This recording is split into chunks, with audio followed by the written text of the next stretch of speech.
En raison des avertissements de précaution pour la santé publique concernant la pandémie du coronavirus COVID-19, nous avons momentanément choisi de suspendre nos rassemblements. Nous vous présenterons donc nos enseignements intégraux via les médias sociaux tels YouTube et Facebook. Que le Seigneur puisse vous encourager et vous bénir par ses paroles. Bonne écoute.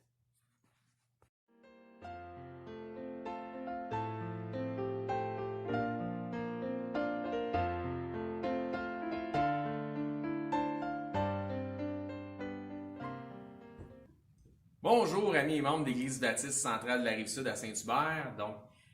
Aujourd'hui, message du 6 février 2022. Nous sommes le 6, demain le 7, par le décret gouvernemental, réouvre les assemblées, donc les salles pour les lieux de culte. Donc, ça veut dire que mercredi prochain à 19h, pour ceux qui vont être avec nous pour la réunion de prière, eh bien, ça sera disponible. Et bien sûr, dimanche prochain, les choses retournent dans leur ensemble à la normale. Le message d'aujourd'hui s'intitule « L'assurance de la foi » et je souhaite de tout cœur que ce soit un message qui puisse être édifiant pour vous qui êtes à l'écoute aujourd'hui de ce message. Et notre passage d'ouverture est un passage très simple, donc très court aussi, et il se retrouve dans Hébreux 11. Donc Hébreux 11 et le verset 1er, tout simplement. C'est dit dans Hébreux 11, 1. Or, la foi est une ferme assurance. Donc, l'assurance de la foi. Or, la foi est une ferme assurance des choses qu'on espère et une démonstration de celles qu'on ne voit pas. Donc, sur ce, prions. Merci Seigneur Dieu pour tous ceux qui sont à l'écoute aujourd'hui. On prie de bénir les gens qui sont là à l'écoute et que de bénir les cœurs par le Saint-Esprit, par les choses qui vont être entendues, de faire en sorte que vous puissiez influencer de plus en plus vos disciples et vos enfants à faire les choses qui sont conformes à la parole de Dieu et à se soumettre à la parole de Christ. Et c'est dans le nom de votre précieux Fils qu'on prie. Amen. Voilà. Donc, le titre est « L'assurance de la foi ». Parce que par la foi, nous devrions avoir une assurance. Donc, de toute évidence, par la foi, nous devrions avoir une assurance. Une ferme assurance solide, fondée sur le roc et non sur le sable. C'est ce qu'on va voir aujourd'hui. Donc, la foi, l'assurance grâce à la foi. La foi vient de ce qu'on entend. Ce qu'on entend, ça nous dit dans les Écritures, vient de la parole de Dieu ou de la parole de Christ, selon les versions. Eh bien, voici justement la parole de Christ concernant l'assurance de la foi. On trouve ça dans Matthieu 7, 24. Ça dit là dans Matthieu 7, 24. C'est pourquoi quiconque entend ces paroles, voyez-vous, donc la parole de Dieu, la foi vient de ce qu'on entend vient de la parole de Christ. Voici ce que Christ dit. Donc, quiconque entend ces paroles que je dis et les met en pratique. Donc, je vous avais dit la semaine passée, dans le message de la semaine passée, qu'on en reparlerait un petit peu encore de mettre en pratique cette semaine, et bien, c'est le cas.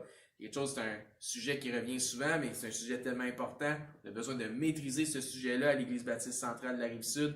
Donc, quiconque entend ces paroles que je dis et les met en pratique sera semblable à un homme prudent qui a bâti sa maison sur le roc. Donc, l'homme prudent bâtit sa maison sur le roc. Avez-vous remarqué que là, c'est pas seulement entendre qui est important, mais pour compléter le tout, hein, il faut faire, comme on dit souvent, là, c'est de mettre en pratique. Il dit, quiconque entend ces paroles et les met en pratique. Donc, il faut mettre en pratique, les amis. Verset 25, la pluie est tombée, les torrents sont venus, les vents ont soufflé et se sont jetés contre cette maison. Et elle n'est point tombée parce qu'elle était fondée sur le roc. Elle n'est point tombée sur cette maison parce qu'elle était fondée sur le roc. Donc, quelqu'un qui met la parole de Dieu en pratique, c'est comme, ça ressemble à ça. Donc, c'est une image qui nous est donnée par Christ. L'assurance de la foi active, hein, je dis active parce que ça nous parle de mettre en pratique, fondée sur un solide fondement, fondée sur le roc et non sur le sable qui peut produire un glissement de terrain. C'est pourquoi la foi et la persévérance vont de pair. Car celui ou celle qui bâtit sur le sable bâtit bel et bien une maison, mais non avec de bonnes fondations, non pas sur le bon fondement. Il n'y a un seul bon fondement, c'est Jésus-Christ. Quand il arrive la tempête dans sa vie, ben, les mauvais fondements vont se révéler. Hein? Tout va partir au vent ou par le torrent. Donc, Matthieu 7, 26, mais quiconque entend ces paroles que je dis ne les met pas en pratique. Voyez-vous, l'inverse. Et c'est pourquoi c'est tellement important de mettre la parole de Dieu en pratique, et on insiste toujours beaucoup là-dessus. Sera semblable à un homme insensé qui a bâti sa maison sur le sable. Encore une fois, est-ce que c'est d'entendre qui compte le plus ou si c'est de mettre en pratique? Donc, entendre ne vaut rien si ce n'est pas de mettre en pratique, c'est ce qu'on va voir. Dans les deux cas, les deux entendent, mais c'est la mise en pratique qui fait la différence. Voyez-vous? La mise en pratique fait la différence. La foi en action, car la foi sans les œuvres de la foi, ben, elle est morte. Verset 27, la pluie est tombée, les torrents sont venus, les vents ont soufflé et ont battu cette maison. Donc, ils ont eu victoire sur elle. Elle a été défaite. Elle est tombée et sa ruine a été grande, que ça nous dit. Qu'est-ce que Jésus dit ici? Il dit, celui qui écoute et ne met pas en pratique, quand viendra les tribulations, baissera automatiquement les bras. Ou il dit-il, celui qui ne persévère pas démontre qu'il ne met pas en pratique mes paroles. Et je vous confirme que de mettre en pratique la parole et la persévérance dans le Seigneur vont ensemble. La foi vient de la parole, c'est ce qu'on a dit déjà, la foi vient de ce qu'on entend avec la parole de Christ. La mise en pratique de la parole démontre l'évidence de la foi. La persévérance de la foi démontre ce que la mise en pratique a accompli en nous. Donc, je répète, la foi vient de la parole. La mise en pratique de la parole démontre l'évidence de notre foi. Mais la persévérance de la foi démontre ce que la mise en pratique a accompli en nous.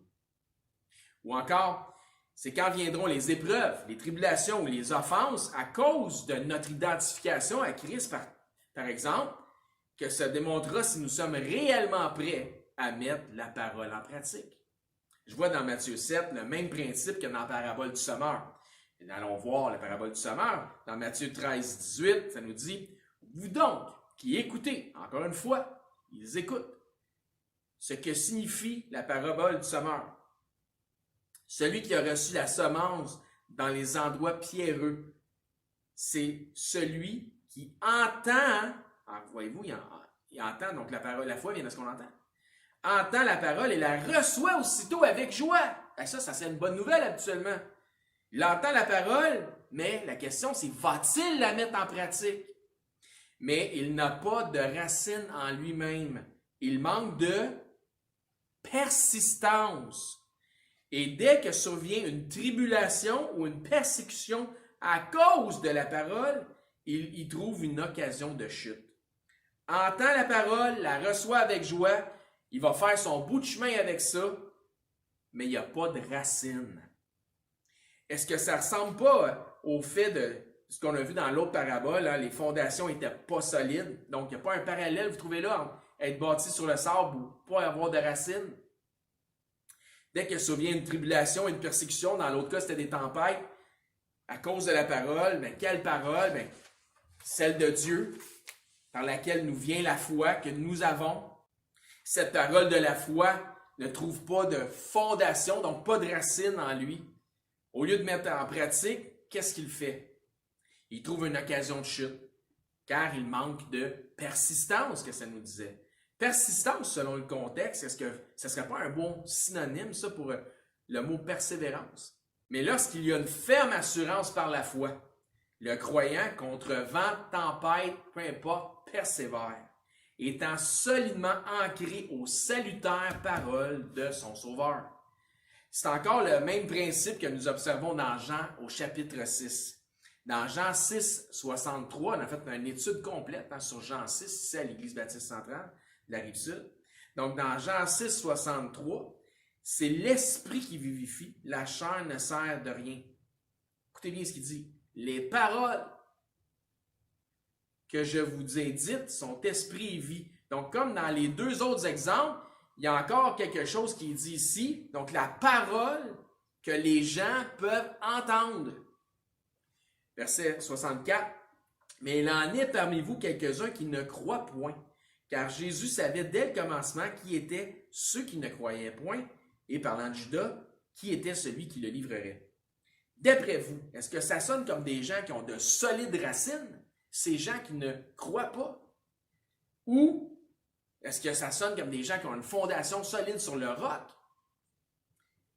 Verset 65, et il ajouta, c'est pourquoi je vous ai dit que nul ne peut venir à moi si cela ne lui est donné par le Père. Dès ce moment, plusieurs de ses disciples se retirèrent et n'allaient plus avec lui. Spécial, hein? Ils se retirèrent. Mais pourquoi se retirèrent-ils?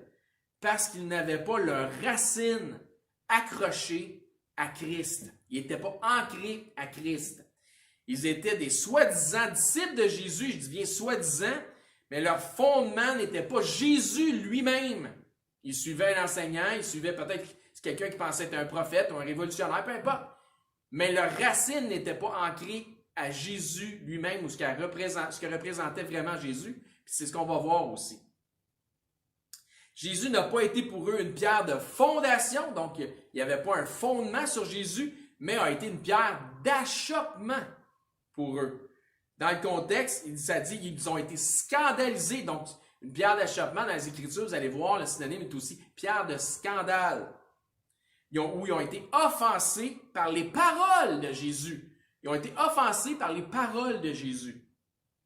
Donc, comme ça le disait dans Matthieu 13, 21, dès qu'il survient une tribulation ou une persécution à cause de la parole, voyez-vous, toujours encore une fois, il y a quelque chose qui concernant la parole, il trouve une occasion de chute. Autrement dit, j'ai bien aimé ce que j'ai entendu l'autre jour dans cette église-là. Ah, ça m'a fait du bien, c'est venu me chercher, c'est une bonne place, j'aime ça, je vais y retourner. C'était comme une bouffée d'air frais, tu sais. Jusqu'à temps qu'à la même place, qui est une bonne place, là, qui est venu te chercher, puis ça t'a fait du bien, puis c'était une bouffée d'air frais, jusqu'à temps que de la prédication pointe de péché dans ma vie. Ou jusqu'au moment où ça défie mes vieux concepts, parce que moi, je suis bien dans mes vieilles pantoufles. Puis là, tout d'un coup, ça devient une moins bonne place. Ça vient toujours me chercher, mais là, ça m'écorche. Je me sens moins bien tout d'un coup, hein, c'est moins une bouffée d'air frais. Ça pointe mes péchés, ça pointe les attentes que Dieu a dans ma vie. Puis bien, ça ne me tente pas de me soumettre à la parole de Dieu. J'ai pas vraiment de chapitre ou de verset pour me justifier, là. J'ai pas de substance biblique pour contredire ce que j'entends non plus. C'est pas sectaire, je sais. Je peux pas faire la démonstration par les Écritures que c'est de l'hérésie, etc. Mais là, j'aime moins ça, ce que j'entends. Ça fait moins mon affaire. Laisse-moi t'aider. Tu veux dire, voici ce que tu veux dire, ce que j'entends. Dès que survient une tribulation ou une persécution à cause de la parole, parce que c'est la parole de Dieu qui est mise en cause, tu y trouves une occasion de chute. Le sol pierreux, pas de racines, ou fondé sur le sable et non sur le roc. Parce que, dans le fond, c'est le roc qui ne fait pas ton affaire. Comme les soi-disant disciples de Jésus dans le chapitre 6, ils étaient certainement avec lui parce qu'ils aimaient ce qu'il prêchait. Sinon, ils n'auraient pas été avec lui. Jusqu'au moment où c'est devenu trop dur à supporter. On aimait ça jusque-là. Là, on n'aime plus ça, on s'en va. Et les champs de belles racines. Tempête, vent, pluie torrentielle, persécution, tribulation, scandale. Voici la réaction d'un vrai disciple qui vient de subir la même tempête que les autres qui ont abandonné Jésus. Dans Jean 6, 67, Jésus donc dit aux 12, « Et vous, ne voulez-vous pas aussi vous en aller? » La porte était ouverte. Allez-y. Mais voici la réaction de celui qui est solidement ancré et fondé sur le roc. Simon-Pierre lui répondit, « Seigneur, à qui irons-nous? Tu as les paroles de la vie éternelle. Et nous avons cru et nous avons connu que tu es le Christ, le Saint de Dieu. Autrement dit, si ce que j'entends fait mon affaire ou pas, ça ne change pas la nature de celui qui est mon sauveur, puis qui est supposé être mon Seigneur aussi en passant. Celui qui est mon sauveur, mon Seigneur, qu'est-ce que Pierre venait de confirmer à Jésus? Verset 69, « Et nous avons cru et nous avons connu que tu es le Christ, le Saint de Dieu. » Souvenez-vous d'une autre instance qui nous est rapportée par Pierre, là, quand il dit, confirme à peu près les mêmes convictions. En fait, c'est la même chose. Mais dans Matthieu 16, 15, ça dit, « Et vous, Jésus leur dit-il, qui dites-vous que je suis? » Encore une fois, c'est Simon Pierre répondit, « Tu es le Christ, le Fils du Dieu vivant. » Jésus, reprenant la parole, lui dit, « Tu es heureux, Simon, fils de Jonas, car ce ne sont pas la chair et le sang qui t'ont révélé cela, mais c'est mon Père qui est dans les cieux. Et moi, je te le dis que tu es Pierre et que sur cette pierre, je bâtirai mon église et que les portes du séjour des morts ne prévaudront point contre elle. » Donc, sur cette pierre, quelle pierre? La pierre qui représente la réponse de l'apôtre. Ce bout de texte-là, on le sait, il est tordu puis malmené par plusieurs. Mais il est simple à comprendre quand on ne le tord pas. Okay? Jésus pose une question. Pierre répond. Donc, la réponse à la question devient le sujet de continuité de la conversation. La réponse à la question devient pas quelque chose de nouveau, hein? Ne devient pas quelque chose qu'on peut extrapoler puis faire une montagne avec. Ça ne devient pas quelque chose de nouveau. C'est juste le sujet de continuité de la conversation.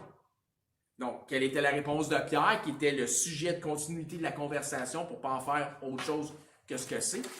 Simon-Pierre répondit, « Tu es le Christ, le Fils du Dieu vivant. » Donc, Jésus enchaîne en disant, « Pierre, ce que tu viens de dire, c'est avec ça que je vais bâtir mon Église. » Pas compliqué, hein? Avec des hommes et des femmes qui, par la foi, croiront tout comme toi en qui je suis réellement. Pourquoi? Parce que la démonstration nous est faite dans les Écritures, telle que nous avons vu dans Jean 6, que lorsque quelqu'un croit réellement de la sorte, comme Pierre, que c'est ce genre de disciple qui va rester, qui va persévérer, attaché à son Sauveur. Qu'est-ce que les autres ont fait dans Jean 6? Jean 6, 66. Dès ce moment, plusieurs de ses disciples se retirèrent et n'allaient plus avec lui. Jésus venait tout juste de leur demander au verset 61, « Cela vous scandalise-t-il? » Que ce soit les tribulations ou les persécutions de l'extérieur, exemple par le monde, à cause de la parole hein, qu'on l'on vit, qui opère en nous, ou qu'il soit offensé, scandalisé par la parole qui vient de l'intérieur, soit dans l'Église. Parce que quand c'est Jésus, la parole de Christ, qui a offensé de ses soi-disant disciples à travers une prédication puis de l'enseignement. Puis ils n'ont pas aimé ça, puis ils sont partis. On ne réinventera pas la roue, il n'y a rien de nouveau sous le soleil, comme nous le dit l'Ecclésiaste. C'est normal dans les assemblées qu'il y a des gens qui quittent parce qu'ils n'aiment pas ce qu'ils entendent. À savoir quelle sorte de disciple que c'est, ça peut mettre les choses en lumière et en perspective. Donc, comme je disais, que ce soit les tribulations ou les persécutions, que ce soit de l'extérieur, que ce soit de l'intérieur, dans l'Église à travers la prédication, les disciples qui ne supportent pas, ben pouf! Les supposés disciples disparaissent. Pourquoi? Comment ça? Parce qu'il n'y a rien qui les retient. Puis ça, c'est pas normal. Ils n'ont pas de racines. S'il y avait des racines les retiendraient. Mais il n'y a rien qui les retient, puis c'est pas normal.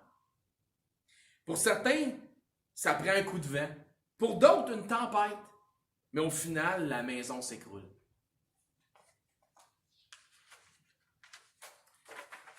Ils n'ont pas leur conviction seulement ancrée au bon fondement. Dans Jean 6, tous les disciples auraient dû dire la même chose que Pierre et ne pas se retirer. Ils auraient tous dû dire, dans Jean 6, 68, la deuxième partie du verset, ça dit là, comme Pierre a dit, tu as les paroles de la vie éternelle. Il n'y a pas d'autre place à aller, là. Il n'y a pas vers quelqu'un d'autre vers qui aller.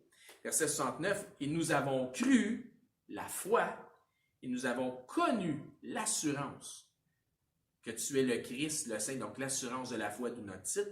Nous avons cru la foi et nous avons connu l'assurance que tu es le Christ, le Saint de Dieu. L'assurance de la foi, c'est ce qui fait que Pierre, c'est ce qui a fait en sorte que Pierre n'est pas parti.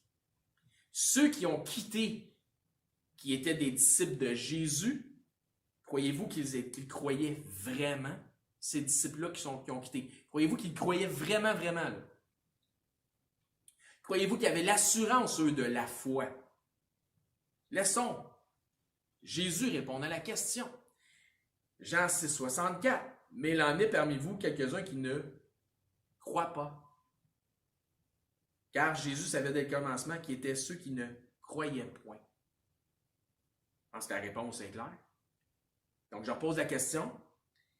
Est-ce qu'ils croyaient? Avait-il, comme Pierre, l'assurance de la foi? Ben non. Pierre dit, nous avons cru et nous avons connu, donc la certitude, l'assurance, nous avons connu que tu es Dieu dans la chair. L'assurance de la foi, c'est ce qui fait en sorte que le croyant persiste. L'assurance de la foi, ce sont les racines profondes du croyant. L'assurance de la foi, c'est la maison bâtie sur le roc. Les croyants qui persévèrent sont ceux qui ont l'assurance de la foi, ceux qui ont leur foi basée non pas sur les feelings comme les immatures, mais sur le solide fondement de la parole de Dieu. C'est ce qui prévaut. C'est pas ce que je ressens, c'est pas si je me sens bien, je me sens mal, c'est qu'est-ce que Dieu dit. C'est ça qui est important. Car la foi ne vient pas de la vue ni des feelings, mais de ce qu'on entend. Et ce qu'on entend qui a été manifesté, cette foi en nous, vient ultimement de nulle part ailleurs que de la parole de Dieu. Si ce n'était pas de la parole de Dieu, on ne pourrait pas avoir la foi. L'assurance de la foi fait du croyant un croyant qui persiste, qui persévère dans le Seigneur et qui n'abandonne pas son Sauveur. Apocalypse 14, 12, c'est ici la persévérance des saints qui gardent les commandements de Dieu et la foi de Jésus. Pourquoi un message comme celui d'aujourd'hui qui nous parle d'assurance dans la foi? Parce que l'on parle constamment à l'Église baptiste centrale de la Rive-Sud de mettre la parole de Dieu en pratique. C'est ce qui est essentiel au développement du croyant vers sa maturité. Le Seigneur nous a donné ce qui est connu comme étant la grande commission, c'est de ce qui stipule de faire des disciples, mais justement de vrais disciples, des disciples matures et qui persévèrent, donc persévérants dans la foi. Le disciple-là dépend en partie des enseignants, c'est vrai, mais aussi et surtout de la réceptivité du cœur des disciples. Donc oui, je répète, le disciple-là dépend en partie des enseignants. C'est vrai, ça prend des enseignants qui sont qualifiés, qui ont une saine doctrine, une bonne herméneutique aussi, donc un bon capable de bien interpréter les Écritures, de garder le sens des Écritures, on va dire ça comme ça. Mais aussi et surtout, ça dépend surtout de la réceptivité des cœurs des disciples. Les enseignants peuvent tenter de bien vous nourrir, dimanche après dimanche, peu importe, mais ils ne peuvent pas vous forcer à manger. Ça prend de la volonté de la part du disciple. Proverbe 26, 15. Le paresseux plonge sa main dans le plat, mais il trouve pénible de la ramener à sa bouche. On peut vous nourrir dimanche après dimanche, mais ça prend de la volonté de votre part. Donc, certains souffrent de paresse spirituelle, puis c'est aussi bon pour la nourriture spirituelle que la nourriture physique, ce proverbe-là. L'assurance de la foi, c'est ce que détiennent les véritables, donc les vrais disciples de Christ. Puis là, vous pouvez dire, wow, là, ça fait une couple de fois que tu dis véritable disciple, vrai disciple. Et écoute, t'es disciple ou tu ne l'es pas, là, ça n'existe pas, ça, des faux disciples, là. Il me semble que ça n'a pas d'allure ce que tu dis, le prêcheur. Peut-être. Si vous pensez ça, on va juste regarder ce que les Écritures disent. Parce que, dois-je vous rappeler que le Seigneur nous parle de l'ivraie dans la moisson? La moisson, ce sont les véritables épis de blé. L'ivraie, c'est cette plante qui ressemble aux épis de blé, mais qui n'est utile que pour nourrir les animaux. Tu ne feras pas de pain avec ça. C'est garanti, tu ne feras pas de farine non plus.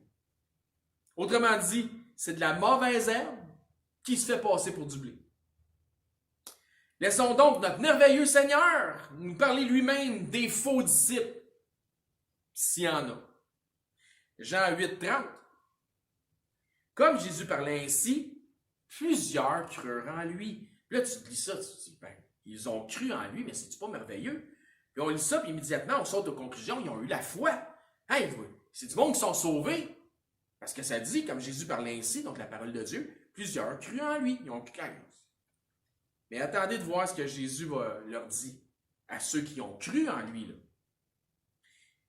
Verset 31, il dit aux Juifs qui avaient cru en lui, si conditionnel, vous demeurez, donc persévérez, dans ma parole, vous êtes vraiment mes disciples.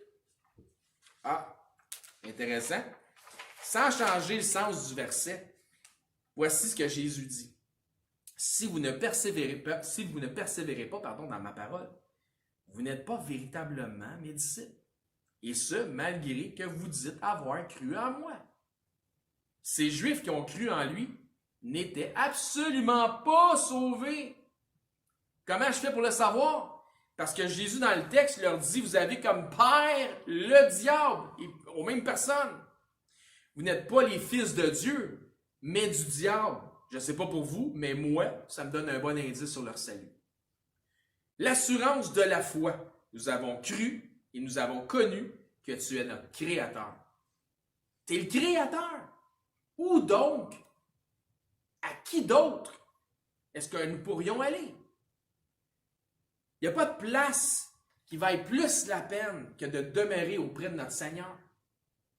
Hébreux 11.1, qui est notre texte d'ouverture. Or, la foi est une ferme assurance des choses qu'on espère, une démonstration de celles qu'on ne voit pas. C'est tangible. Même si c'est en espérance, c'est tangible. Même si ce n'est pas visible. Ce court passage de Hébreux 11.1 qui parle de l'assurance de la foi est extrêmement conséquent avec tout le reste de ce message. Puis peut-être que là, vous ne faites pas le lien, je ne comprends pas. Ce passage se réfère exactement à la persévérance et à être solidement ancré sur le roc, qui, en passant, le roc signifie soit Christ ou la parole de Christ. Puisque la Bible est divinement inspirée, mais que les chapitres et les versets font partie d'une organisation humaine, ce qui est correct, là, en passant. Donc, l'Épître aux Hébreux, c'est une lettre qui doit être lue dans son ensemble. Là, je vous donne un chapitre puis un verset, sans tout le contexte, hein, c'est très isolé. Des fois, on passe un chapitre à un autre, puis on oublie qu'il y a un préambule. On est au chapitre 11, on oublie qu'il y a un chapitre 10. Donc, si on était au chapitre 11.1, c'était le premier verset après le chapitre 10. Donc, regardons donc ce qui projette l'auteur de l'Épître vers ce qu'il mentionne dans Hébreux 11.1. Regardons les derniers versets du chapitre 10 d'Hébreux, donc tout de suite avant 11.1. Hébreux 10.35. N'abandonnez donc pas votre assurance, à laquelle est attachée une grande rémunération. N'abandonnez donc pas votre assurance. Verset 36. Car vous avez besoin de persévérance. Je vous disais que c'était lié à tout le message qu'on a prêché. Car vous avez besoin de persévérance afin qu'après avoir accompli la volonté de Dieu, vous obteniez ce qu'il vous a promis. Verset 37, encore un peu de temps. Celui qui doit venir viendra et il ne tardera pas.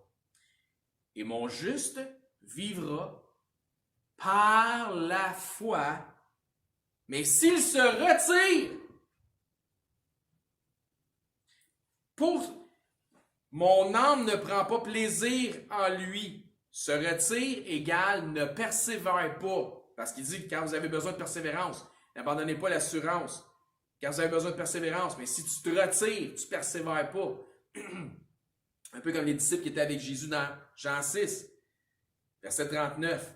Nous ne sommes pas de ceux qui se retirent pour se perdre, mais de ceux qui ont la foi pour sauver leurs âmes. Puis ceux qui ont la foi, puis qui ont eu la foi pour sauver leurs âmes, c'est ceux qui persévèrent.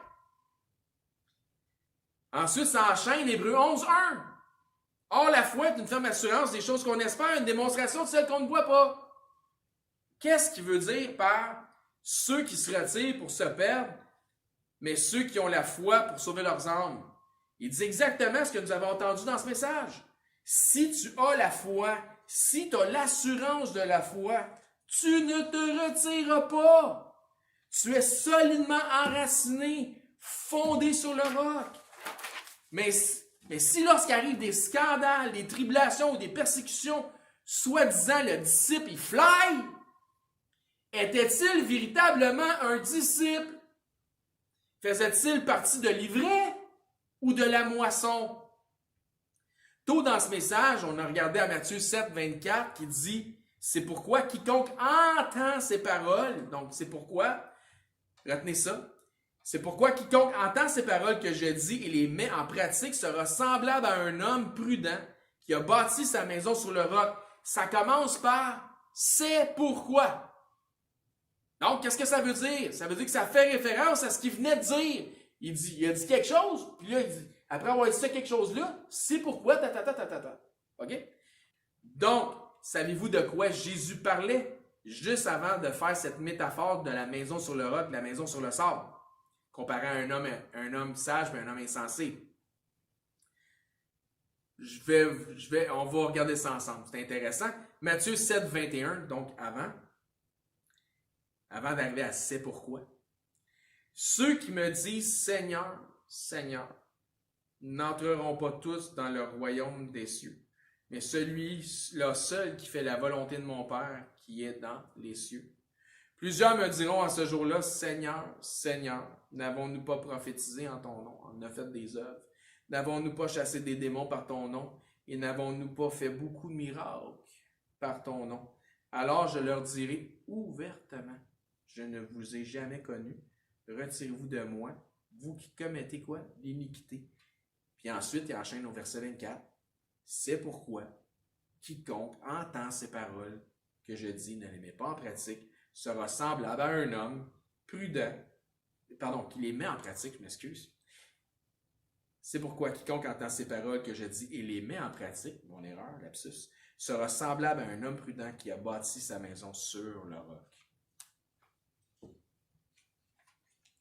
Donc, il y a de l'ivraie dans la moisson, les amis. C'est ce que la Bible nous dit. Voyez-vous comment tout ça est relié et attaché ensemble? L'assurance de la foi, et on va conclure, l'assurance de la foi fera en sorte que le disciple tendra vers la maturité en mettant la parole en pratique. Ainsi, il demeurera ferme et inébranlable dans la foi. L'assurance de la foi, je répète ça, fera en sorte que le disciple tendra vers la maturité en mettant la parole de Dieu en pratique. Ainsi, il demeurera ferme et inébranlable dans la foi, étant solidement attaché à son Sauveur. Conclusion de tout ça. Avez-vous cette assurance de la foi qui fait en sorte que vous êtes solidement attaché à votre Seigneur et Sauveur? Si vous êtes du genre à changer d'assemblée parce qu'il y a des choses dans les prédications ou dans les enseignements que vous n'avez pas appréciées, qui vous ont froissé, mais que vous savez fort bien que ces choses-là viennent des Écritures, de la parole de Dieu, je vous suggère fortement de faire une introspection de votre relation avec votre Dieu, parce qu'il y a définitivement un problème. De vous assurer que vous êtes de ceux qui porteront du fruit. Puis pour porter du fruit, il faut avoir les racines solidement ancrées, profondément ancrées en Christ, tout en étant humblement soumis à sa parole. Ça va ensemble. Si par contre, vous n'avez pas cette assurance de la foi, puis que vous n'êtes pas trop certain de quoi qu'on parle, mais que vous aimeriez y adhérer à cette foi-là, bien, communiquez avec nous. Puis nous prendrons le temps de vous expliquer la simplicité de la chose, de comment faire en sorte que justement Jésus-Christ devienne votre Seigneur et votre Sauveur. Prions. Merci Père Céleste pour votre parole qui est une lampe à notre sentier, qui est vraiment comme un phare qui illumine puis qui fait en sorte qu'on peut savoir exactement où se diriger. Merci Seigneur Dieu pour Jésus qui est mort sur la croix et qui est ressuscité le troisième jour pour notre salut. Merci Seigneur pour la parole de Dieu, un ouvrage d'imprimerie qu'on détient entre nos mains aujourd'hui, mais qui est tellement précieux.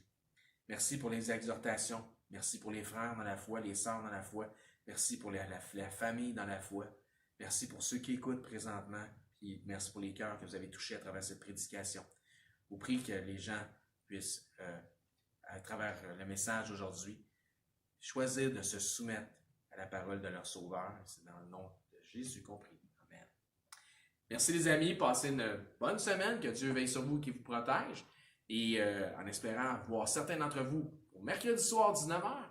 Et sinon, dimanche prochain, à la réouverture, selon le décret gouvernemental, des lieux de culte.